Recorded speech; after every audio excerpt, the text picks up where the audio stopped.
दोस्तों, मैं फिर से एक बार आ गया हूँ स्कैरी नाइट्स में।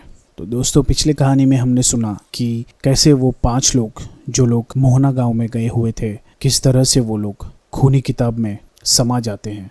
और अब आगे की कहानी। मुझे अब बंटी और जोनू की आवाज़ें दूर जाती हुई दिखाई दे रही थी। मेरा शरीर इतना हल्का हो गया था कि मैं अपने को हवा की तरह महसूस कर रहा था। ऐसा लग रहा था कि मैं गहरी अंधेरे सुरंग में से गुजर रहा हूँ। फिर उड़ते उड़ते ही मेरा शरीर धम्म से किसी सतह से टकराया। इसके साथ ही एक डरावनी आवाज़ गूंजी। आ गया तू? तुझे तो आना ही था। अभी तो तू पहले ही पेज पर है जिसमें तुझे और तेरे साथियों को मेरे पास आना है। वह पहला कदम पूरा हो गया। क्यों क्यों आना है मुझे? मैंने उस आवाज़ से सवाल किया। हंसने की डरावनी आवाज़ के साथ मेरे सवाल का जवाब भी मिल गया। क्योंकि हम चाहते थे तुझे बुलाना। तुझे और तेरे टीम को तो काफी तजुर्बा है इन कामों में। मेरे पसीने छूटने लगे थे। मैं मन ही मन में सोच रहा था कि हे भगवान, ये कौन सी मुसीबत में फंसा हूँ मैं। उस भयानक आवाज़ ने आगे कहा, तुझे हर दिन एक मुसीबत हल करनी होगी। जिस दिन तू नहीं कर पाएगा उसी दिन तेरी मौत निश्चित है। तेरे साथी तेरी मदद करने के लिए पहले ही आ चुके हैं। क्या? मैंने शौक में आकर कहा। मेरे साथियों की ये बात कर रहे हैं? इसका मतलब हम सभी को जानबूझकर बुलाया गया है। हाँ, सभी मेरी मर्जी से आए हैं। पर आप हैं कौन? मैंने डरते डरते पूछा। मुझे बेवकूफ समझ रखा है क्या? तेरे सामने अपना परिचय बताऊंगा, बस तू चुपचाप अपना काम करता जा। इसके अलावा तुझे कुछ नहीं करना है। जब तू अब इस किताब में घुस चुका है, उसका पहला पेज पलट और देख तुझे क्या करना है। किताब? मेरे मन में एक खौफ बैठ गया। तो क्या अभी भी मेरा इससे पीछा नहीं छूटेगा? जैसे वह मेरे मन की बात समझ रहा था। तूने उसमें प्रवेश किया है, वह दरवाजा था तेरा। उसके अंदर तूने जो कदम रखा है, अब तुझे उसका हर द्वार तोड़ना पड़ेगा। नहीं, मैं कुछ नहीं करूँगा। हमको ही क्यों चुना? मुझे जाने दो। बहुत से लोग पड़े हैं संसार में। चुप हो जा। एक ठंडी सी आवाज़ गूंजी। मैं काफ़ी डर गया। पर वो किताब अब है कहाँ? मैं समझ रहा था कि मैंने किताब से पीछा छुड़ा लिया है। तभी हल्की सी थप सी आवाज़ आई। अंधेरे में मैंने टटोल कर देखा, यह किसी का शरीर था। मैंने उसे छुआ तो मेरे हाथ में कुछ गीला गीला सा चिपकने लगा। मैं चौंक पड़ा। एक बड़ा सा जुगनू उड़ता हुआ इधर से उधर मंडराने लगा। धुंधली सी रोशनी में मैंने देखा, मेरी उंगली में लगा चिपचिपा द्रव खून था। मेरे मुंह से जोरदार चीख निकली। यह बंटी का बदन था, जिसका गला कट चुका था और उसमें से खून निकल रहा था। बोल, तेरा क्या इरादा है और तू किताब देखना चाहता है? उसके साथ ही धप की आवाज़ आई और एक हाथ वहां आकर गिरा। उस हाथ में किताब थमी हुई थी। मैंने उसे तुरंत पहचान लिया। उसमें टैटू बना हुआ था। वह हाथ जोनू का था। मैं ज़ोर ज़ोर से रो पड़ा। इसके बाद जोनू का दूसरा हाथ, फिर एक एक कर कर दोनों पैर मेरे यहाँ पर आकर गिर गए। मैंने कानों पर हाथ रख लिया और ज़ोर ज़ोर से रोने लगा। अब जोनू का बचा हुआ धड़ भी आकर गिरा। यह दृश्य देखकर मैं काफ़ी डर गया और मैंने कहा, इसे बंद कीजिए, मैं ये सब नहीं देख सकता। श्रापित किताब मेरी आंखों के सामने पड़ी हुई थी और चमक रही थी। मैं बुरी तरह से फंस चुका था, मानसिक रूप से टूट चुका था। मुझे अपना डर नहीं था, मेरा जो भी होता है हो जाए, लेकिन यह तो एक तरीके का इमोशनल ब्लैकमेल वाला मामला था। इसी वजह से इसने पहले मेरे साथियों को गायब किया ताकि मैं मानसिक रूप से कमज़ोर पड़ जाऊं। लेकिन अब मुझे गुस्सा आने लगा था। मेरे चारों दोस्तों का कुछ पता नहीं था। पता नहीं वे जिंदा भी थे या मर गए थे। तो फिलहाल इस पिशाची आत्मा से दूर ही थे। मैंने भी मन ही मन में सोच लिया था, अब चाहे कुछ भी हो लेकिन इसके कहे के अनुसार नहीं चलूँगा। अभी तो मैंने कुछ भी नहीं किया है, तब तो इसका यह हाल है। मैं इसके और भी पंजे में फंस जाऊँगा तो पता नहीं ये मुझे क्या क्या करवाएगा। अब चाहे मुझे मारे या काट डाले, मैं इसके आगे नहीं झुकूँगा। मैंने ज़ोरदार स्वर में कहा, तुमने मेरे साथियों को मार डाला, इनकी दुर्दशा की। इसके बाद बाकी क्या रह गया है मेरा? मैं तुम्हारा काम हरगिज़ नहीं करूँगा, कुछ भी नहीं करूँगा, मेरा जो भी हो। इस बार वो डरावनी आवाज़ गूंजी तो उसने क्रूरता से कहा, तुझे पता है तू कहाँ पड़ा है? नहीं, मुझे बिल्कुल नहीं पता है, मैंने भरे स्वर में बोला। तू एक कुएं में पड़ा है। इसका पानी मैंने सुखा रखा है। अगर मेरी बात मानने से तू इनकार करेगा तो अभी इसका नतीजा देख। कुएं में पानी भरने लगा। पानी धीरे धीरे मेरे घुटने तक आया। अब मुझे पता चल गया था कि मेरे साथ क्या होने जा रहा है। मैं डरने लगा। मेरी धड़कनें तेज होने लगी। ये क्या हो रहा है? मैंने आसपास हटकर बचना चाहा, लेकिन कुछ भी नहीं हुआ। ये बहुत ही चौड़ी जगह वाला कुआं था जिसमें मैं आसपास दीवार पर अपने पैर नहीं लगा सकता। धीरे धीरे पानी मेरे सीने तक आ गया, फिर गले तक। मैं डर के मारे कांप रहा था, लेकिन ऊपर ही ऊपर से हिम्मत दिखाने की कोशिश कर रहा था। तुम मुझे डरा रहे हो, तुम मेरा कुछ भी नहीं कर सकते। अभी तुम्हें पता चल जाएगा। अपने 2 आदमियों का हश्र तो तुमने देख ही लिया है, अब अपने चारों दोस्तों को भी देख लो। वह जुगनू बड़ा होता गया। उसकी रोशनी एक पर्दे की तरह तन गई। मेरी आंखों के सामने एक खौफनाक मंजर था। मेरे चारों साथी मौत से लड़ रहे थे। एक बड़े से आग के घेरे में वो सब बचने की कोशिश कर रहे थे। जिधर को वो जाते उधर ही आग के शोले भड़क उठते। इतनी ऊंची ऊंची भयानक लपटें थी कि उसमें से बचना असंभव था। इनका क्या किया जाए? बस एक इशारे की जरूरत है और ये लोग आग में भून जाएंगे। इतना कहते ही आग दुगने जोर से भड़की। मेरा कलेजा कांप गया। मैं जोर से चीखा, नहीं, उनको कुछ मत करना, मैं सब कुछ करने के लिए तैयार हूँ। भयानक हंसी गूंज उठी। उस हंसी में क्रूरता भरी हुई थी। इसके साथ ही पानी मेरी गर्दन तक आ गया था। मैं सूखे पत्ते की तरह कांप रहा था। बंद करो ये सब, मैं सब कुछ करूँगा, लेकिन एक बात पूछना चाहता हूँ। जब तुम में इतनी ताकत है कि किसी को मार सकते हो, किसी को आग से जला सकते हो और मुझको किताब के ज़रिए यहाँ लाकर पटक सकते हो, तो तुम्हें मेरी मदद की क्या ज़रूरत है? तुम तो सब कुछ अपने आप ही कर सकते हो। इस बार डरावनी आवाज़ थोड़ी बदल गई। उसमें डर की बजाय दर्द और बेचैनी से झलक रही थी। हम आत्माएं कितनी भी ताकतवर हो जाएं, लेकिन कुदरत के नियमों से मजबूर हैं। हमारी अपनी सीमाएं हैं। सभी काम हम अपने आप ही नहीं कर सकते। मुझे किसी ने इस कुएं में कैद कर दिया है। इससे बाहर निकलकर मैं कहीं नहीं जा सकता। मुझे शक्ति चाहिए और वो शक्ति मुझे कोई साधारण आदमी नहीं दे सकता। जिसे रूहानी ताकतों के बारे में ज्ञान हो, उनसे लड़ने की क्षमता हो, वही लोग ये काम कर सकते हैं। तुम्हें यहाँ से निकलकर सीधे जंगल में जाना होगा। यह जुगनू तुमको रास्ता दिखाएगा। आने वाली सभी बाधाओं को पार करके तुम्हें एक नदी तक पहुंचना होगा। उस नदी का पानी लाकर तुम्हें इस कुआं में छिड़कना होगा, तभी ही मेरी मुक्ति होगी। मैं कब से छटपटा रहा हूँ। अपने बेचैनी के बारे में मैं नहीं बता सकता। इसके बदले में मैं तुम्हें क्या कुछ नहीं दूंगा, वो शायद तुम भी नहीं समझ सकते। मेरा दिल रो उठा। मैंने विशैले स्वर में कहा, तुम मुझे क्या दोगे? अभी तुमने मेरे साथियों की जो दुर्दशा की है, उसके बाद अब मेरे लिए क्या रह जाता है? एक जोरदार ठहाका गुजा। यह तो हम लोगों की कारस्तानी है। यह माया जाल है। अभी तुम बाहर निकलोगे तो इस माया जाल का चमत्कार देखोगे। जाओ, तुम जो कुछ भी भूल रहे हो तुम्हें सब याद आ जाएगा। अपनी सभी शक्तियों का प्रयोग करो और मुझको मुक्ति दिलाओ। लेकिन जब तक तुम मुझे अपनी पूरी बात बताओगे नहीं, तब तक मैं अपने मंत्रों का प्रयोग कैसे कर सकता हूँ? मुझे क्या पता है कि मुझे अपनी शक्तियों का प्रयोग किस पर और कैसे करना है? मुझे उसकी ताकत का अंदाज़ा कैसे होगा और मैं उससे लड़ने में कैसे सक्षम हो पाऊंगा? मुझे इन सब चीज़ों का पता तो होना ही चाहिए। आखिरकार मैं इस विद्या का प्रोफेसर हूँ।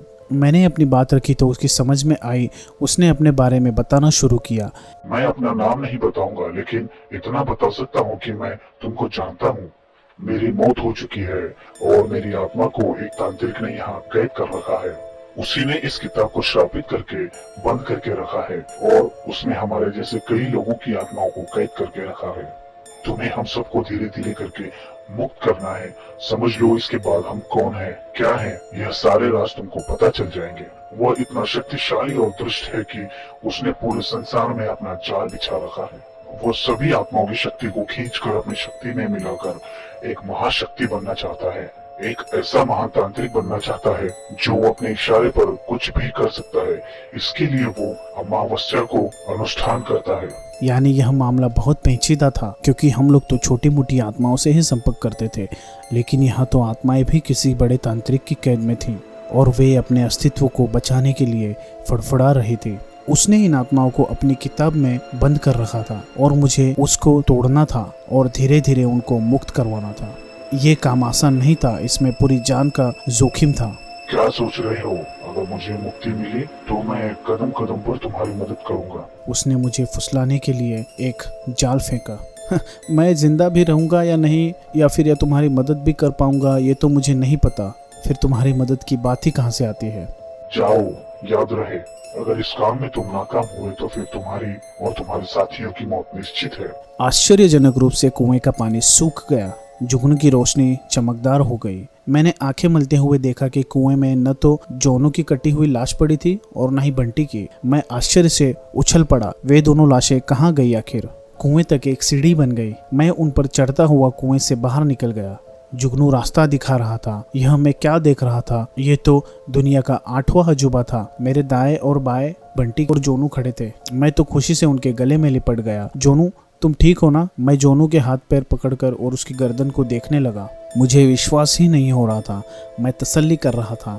खुशी के मारे मेरा गला भर गया और मैं यह भी भूल गया था कि उस वक्त मैं कहाँ था। उसी तरह मैंने बंटी को गले लगाया और बार बार देखा। ये कैसा आश्चर्य था कि उसके गले से इतना सारा खून निकल रहा था और इस समय जब वह खड़ा था तो वह बिल्कुल सही था। बंटी, तुम ठीक हो? मैंने उसे भाव विह्वल स्वर में पूछा तो वह आश्चर्य से बोला, हाँ साहब, मुझे क्या हुआ? मैं तो बिल्कुल ठीक हूँ। उसी प्रकार से जोनी भी शौक होकर मुझे आश्चर्य से देख रहा था और उसने कहा, साहब आपको क्या हो गया? हम तो बिल्कुल ठीक हैं। मेरा मरा हुआ मन जैसे फिर से हरा हो गया। कुछ भी हो, अब मुझे पता चल गया था कि मेरे सारे साथी जिंदा हैं। तो एक अजीब तरह का जोश मेरे शरीर में भर गया। अब चाहे जो भी हो जाए, मैं तो एक बार कुदरत से भी टकरा जाऊंगा। मैं, बंटी और जोनू साथ चल पड़े। लेकिन यह रास्ता क्या इतना आसान था? यह एक घना जंगल था। धूप, अंधेरा काफी छाया हुआ था। अजीबोगरीब आवाजों से दिल दहल रहा था। केवल जुगनू की रोशनी और उसके अजीबोगरीब प्रकाश के जाल में उलझा मैं आगे बढ़ रहा था कि एकदम से मेरे आगे एक जहरीले सांप का फन लहराया। मैं चीख कर पीछे हट गया। डर के कारण मेरे धड़कनों की रफ्तार भी बढ़ गई। मेरे माथे पर पसीना छलक गया। अगर 1 सेकंड की भी देरी हो गई होती तो उसका जोरदार फन मेरे माथे पर ही पड़ता। ऐसा भयानक विषधर सांप मैंने मेरे जीवन में पहली बार देखा था। मैं मन ही मन जोर जोर से भगवान शिव के मंत्र का जाप करने लगा। इसके अलावा पराशक्तियों के अध्ययन में मैंने जो भी मंत्र सीखे थे उनको मैं मन ही मन दोहराने लगा। इस समय सारे मंत्र धारा प्रवाह रूप से मेरे मुंह से निकल रहे थे। चट की आवाज आई और मैंने देखा कि जोनू ने एक मोटी टहनी तोड़ी। उधर बंटी के हाथ में भी एक टहनी थी। उसने सांप के फन पर मारा। सांप ने फन जैसे ही ऊपर को किया, हम नीचे झुकते हुए तेजी से भागे। अजीबोगरीब आवाजें आ रही थी। उन आवाजों की तीव्रता बढ़ती ही जा रही थी। ऐसा लग रहा था कि कानों में सीटी की आवाज गूंज रही है। वह तीव्रता बढ़कर इतनी ज्यादा हो गई थी कि लगा कान के पर्दे ही फट जाएंगे। मैंने कानों को ढक लिया और चीख कर जोनू बंटी से कहा, फटाफट भागते रहो, रुको मत। जुगनू के पीछे पीछे हम दौड़ते जा रहे थे। अचानक कहीं से जंगली कुत्तों का एक झुंड आया और उसने हमें घेर कर जोर जोर से भौंकना शुरू कर दिया। एक कुत्ते ने तो उछलकर मेरे ऊपर हमला ही कर दिया। मैंने उसके आगे के पंजे पकड़े और उसे घुमाकर जोर से फेंक दिया। अपनी जान बचाने के खातिर न जाने मुझ में इतनी हिम्मत कहाँ से आ गई। मैं जोर जोर से हाँफने लगा। मैं जोर से चिल्लाया, जोनू डरना मत, बंटी पूरी ताकत इकट्ठी करके टूट पड़ो, नहीं तो यहीं मारे जाओगे। मैं, जोनू और बंटी जान बाजी पर लगाकर उनसे भिड़ गए। यह रोमांचक मुकाबला मनुष्य और जानवरों के बीच का था जिसमें हम कमजोर पड़ रहे थे। मैं लगातार मंत्र पढ़ रहा था। जोनू, बंटी हनुमान चालीसा पढ़ रहे थे। थोड़ी ही देर में कुत्ते थोड़ा पीछे हटे, हम आगे को भाग खड़े हुए। हम अपनी जान हथेली पर रखकर एक तरीके से आंखें बंद करके ही सरपट भागे जा रहे थे। आसपास का हमें कुछ होश नहीं था कि कौन सी जगह है और हम किस दिशा में जा रहे हैं। याद था तो केवल इतना ही कि हम जुगनू के पीछे पीछे दिखते हुए रास्ते में जा रहे हैं। दूर छोटी सी पहाड़ी हल्की हल्की दिख रही थी। तारों की छांव पर वहीं पर नीले सरोवर का जल झिलमिला रहा था, लेकिन इतना अभी काफी नहीं था। यहाँ पर भी बाधाएं थी। अचानक ही सरोवर के चारों तरफ आग का घेरा चल उठा। आग इतनी भयानक थी कि हम भागकर भी वहाँ से निकल नहीं सकते थे। मैंने वहाँ की थोड़ी सी मिट्टी उठाई और मैंने मंत्र पढ़ना शुरू किया। मंत्र पढ़कर उसके बाद मैंने घेरे की तरफ मिट्टी जैसे ही फेंकी वह आग बुझ गई। मैंने जोनू और बंटी से कहा, जल्दी से भागो, अब हम सरोवर का पानी किस में लेते। मैंने अपनी चमड़े की जैकेट उल्टी की। जोनू और बंटी से भी मैंने कहा कि अपनी जैकेट को उल्टा करो और उसमें जल्दी से पानी भर लो, यह जैकेट वाटरप्रूफ थी। उन दोनों ने वैसा ही किया। मैंने अपनी जैकेट को उल्टा किया और बड़ी सावधानी से उसे गोलाकार आकृति में बनाकर पानी भर के हाथों में पकड़ लिया। अब हम तीनों ने अंधाधुंध वापस भागना शुरू किया। हमें कुछ होश ही नहीं था कि कितनी देर हो गई या कितना हम दौड़े। दौड़ते दौड़ते हमारी सांसें फूल गई। आखिरकार हम उस कुएं के पास आ ही गए, लेकिन किनारे तक नहीं पहुंच पाए। कुएं के बाहर ही जो आकृतियां खड़ी थी वे दिल दहलाने के लिए काफी थी। उनके हाथों में चमचमाती हुई नंगी तलवारें थी। दौड़ते हुए वो हमारी तरफ आए। उनके निशाने पर हमारी गर्दन थी। मैं जोर से चिल्लाकर बोला, जोनू, अब हम नहीं बच सकते। पूरी ताकत से कुएं में अपनी जैकेट को फेंक दो। हम तीनों में से किसी न किसी की जैकेट कुएं में गिरेगी तो जरूर पानी वहां गिरेगा। अब जुगनू का आकार विशाल हो गया था। उसकी रोशनी चारों तरफ फैल गई थी। कुआं दूर से ही चमक रहा था। उन्होंने ऐसा ही किया। मैंने अंतिम समय में इतना ही देखा कि जोनू और बंटी दोनों ने ही अपनी जैकेट कुएं की ओर फेंकी और उनकी गर्दन पर तलवार चल गई। इधर मुझे एक भयानक आकृति ने धक्का दिया था, लेकिन उससे पहले ही मैं अपनी जैकेट फेंक चुका था। तलवार मेरी गर्दन पर भी चल चुकी थी। मैं अपनी आंख बंद करके वहीं पर गिर गया। वहां भयंकर धमाके की आवाज आई और फिर सब कुछ शांत हो गया। थोड़ी देर तक आंखें बंद करके पड़े रहने के बाद मैंने धीरे धीरे आंखें खोली। मुझे यकीन ही नहीं था कि मैं जिंदा था। उस जगह को देखकर मुझे लगा कि मैं इस जगह को पहले भी देख चुका हूँ, लेकिन इस समय मेरे ध्यान में नहीं आ रहा था कि वह कौन सी जगह है। मुझे ऐसा एहसास हुआ था कि मेरे कंधे को पकड़कर जोनू और बंटी झकझोर रहे हैं। उठिए साहब, उठिए। मैंने जोनू और बंटी को देखकर खुशी से कहा, तुम दोनों जिंदा हो। मेरी जब ढंग से आँख खुली तो मैं झटके से उठकर बैठ गया और यह देखकर हैरान हो गया कि मैं अपने कैंप में था। बंटी और जोनू मेरे कंधे पर झुके हुए थे और कह रहे थे, साहब क्या हो गया है आपको। मैंने हैरानी से देखा कि कैंप में सब कुछ पहले ही जैसा था और किताब भी सामने पड़ी हुई थी। हे भगवान, ये क्या चक्कर है। मैं उठकर बैठ गया। मैंने अपने सिर को थाम लिया। ये क्या हो रहा है मुझे। इतनी देर से क्या मैं सपना देख रहा था या फिर किताब में जाकर फिर से लौट गया। अगर यह सब झूठ था तो मेरे साथी अभी तक क्यों नहीं आए, और अगर यह सच था तो मैं वापस कैंप में कैसे आ गया। पहले मैंने बंटी और जोनू को देखा। उनको सही सलामत पाकर फिर मैं किताब की ओर चला गया। मैंने किताब का पहला पेज देखा तो वह निकल चुका था। उससे अगले वाले पेज को पढ़ते ही मुझे चक्कर आ गया। उसमें बड़े बड़े शब्दों में लिखा था, कुएं की आत्मा को मुक्ति मिली। तुम्हें अब अगले मिशन को पूरा करना है। अगले पेज की तैयारी करो, वरना अपने साथियों का हश्र तो तुम जानते ही हो। मैं हार मानकर वहीं ज़मीन पर बैठ गया। जोनू और बंटी पूछने लगे, साहब क्या हुआ। मैंने निराशा से सिर हिलाते हुए कहा, कुछ नहीं। तो दोस्तों, क्या रहस्य था आखिर उस किताब के अगले पेज का। क्या वाकई में जोनू और बंटी प्रोफेसर प्रफुल्ल के साथ किताब में जाकर आए थे या फिर ये उनका भ्रम था। ये जानने के लिए सुनते रहिए खौफ के साए।